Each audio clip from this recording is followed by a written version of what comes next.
Mark Rylance est professeur de philosophie à Miami. Il a écrit des livres tout à fait sérieux.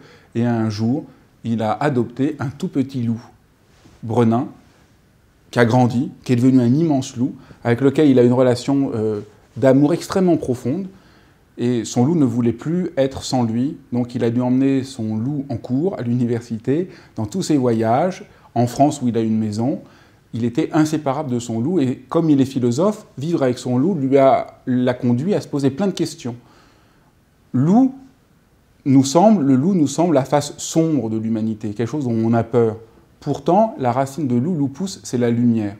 Et ce qu'il a essayé de comprendre, c'est comment vivre avec un loup nous montre le côté du loup en nous, qu'on a essayé de refouler, et pourtant on a tous un peu un côté animal en nous qu'il vaut la peine de réentendre. Et c'est une leçon du monde sauvage qu'on découvre avec cette relation d'amitié complètement étonnante.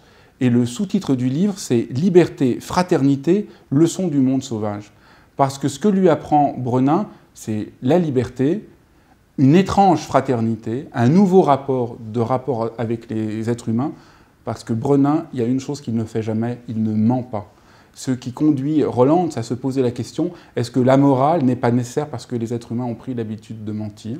Et donc il y a plein de leçons comme ça au fur et à mesure qu'on découvre, d'abord par une lecture complètement passionnante de cette histoire invraisemblable entre un philosophe qui va donner ses cours avec son loup. Le loup des fois mange le sandwich des étudiants, mais jamais les étudiants eux-mêmes. Et c'est vraiment une lecture à la fois vivifiante et extrêmement qui nous amène à penser à qu'est-ce que ça veut dire qu'être un être humain.